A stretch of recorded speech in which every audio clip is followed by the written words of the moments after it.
Assalamualaikum warahmatullahi wabarakatuh. Sahabat sekalian, ada pertanyaan, kenapa banyak orang-orang hebat tersesat? Tersesat tentu dalam konteks pemikiran, dalam konteks keagamaan.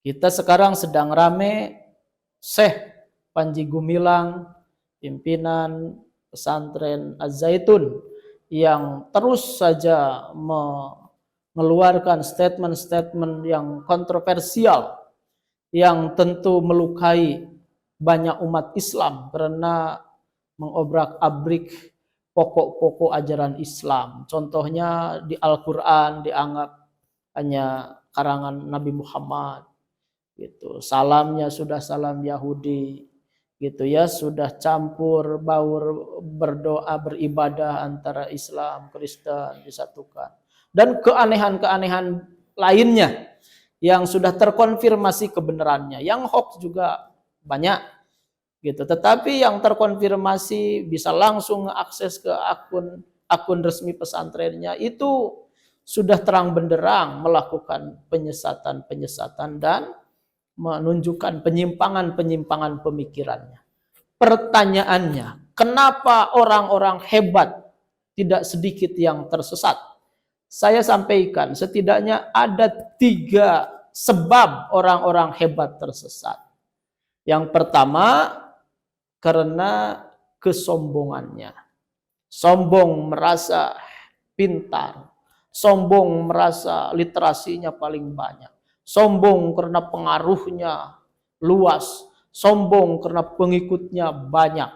Maka kesombongan itu akan menutup dirinya dari kebenaran. Ya, mungkin banyak ilmunya, tetapi karena sombong akhirnya ilmunya itu jadi pintu kesesatan dia. Iblis itu luar biasa ilmunya, jangan dibandingkan dengan kita. Tapi kenapa iblis bisa tersesat? Karena ya ana khairum minhu, aku lebih baik dari dia. Jadi megaloman, niat gitu ya. Jadi aku lebih hebat dari orang-orang. Semua kecil gitu. Nah, itu satu karena kesombongan. Yang nomor kedua, ya memang karena banyak bacaan yang tidak difilter. Jadi artinya kan bacaannya tentu lintas agama, bacaannya tentu lintas pemikiran, bacaannya tentu udah segala macam dibaca. Nah, tapi yang jadi masalah, enggak masalah di Islam itu membaca dibolehkan dan enggak ada objeknya. Iqra, enggak ada. Iqra itu Al-Quran atau Iqra'ul Quran, enggak. Tapi bacalah, bacanya enggak ada objeknya, berarti baca apa saja yang tersurat, yang tersirat. Mau membaca dari pengarang atau ulama-ulama Islam, mau dari ilmuwan-ilmuwan barat, mau dari Cina, mau dari timur, barat, selatan, utara, mau agama apapun, bacalah karena tidak ada objeknya di surah Al-Alaq itu. Iqra, bacalah. Tapi yang jadi masalah, kenapa orang hebat yang banyak bacaannya itu tersesat? Karena tidak ada filter. Maka sebelum membaca, ada satu filter yang harus kita gunakan. Saya membaca buku sekarang kan Naufal Hariri, yang ya tentu kita tahu beliau latar belakang Yahudi tetapi menjurus ke ateis gitu. Baca Karen Armstrong, baca mungkin kadangkala orang-orang orientalis, tetapi alhamdulillah selama ini kenapa masih di jalan yang lurus insya Allah? Karena ada filter. Salah satu filternya itu adalah sebelum membaca buku-buku yang kita ya feeling kita rasa itu akan mengganggu, menggoncang iman kita, maka bacalah doa Allahumma arinal haqqa haqqa warzuqna ittiba'ah wa arinal batila batila warzuqna ijtinabah. Ya Allah, tunjukkan kepadaku yang benar adalah benar dan beri kami kekuatan untuk mengikutinya. Dan tunjukkan kepadaku yang batil, yang buruk, yang menyimpang, yang sesat adalah sesat. Dan beri aku untuk menjauhinya. Insya Allah kalau baca buku, sebelum baca kita doa dulu, Allahumma arinal haqqa haqqa warzuqna ittiba'ah wa arinal batila batila warzuqna ijtinabah. Maka insya Allah kita akan ada filter. Yang nomor ketiga, kenapa orang bisa tersesat? Karena tidak ada nasihat. Ya, dia karena kesombongan tadi akhirnya menolak nasihat. Karena tidak ada nasihat, ya dia menasehati orang terus, dia menambah keilmuan terus, tapi dia tidak menerima nasihat. Artinya apa? Artinya tetap sepinter-pinter kita harus punya guru. Kalau konteks tasawuf harus punya mursyid. Kalau konteks harokah mungkin harus punya murabi. Kalau konteks pesantren harus punya kiai. Kenapa itu semua? Karena kita jangan sampai, mohon maaf, terus aja membuang kotoran. Makan tidak.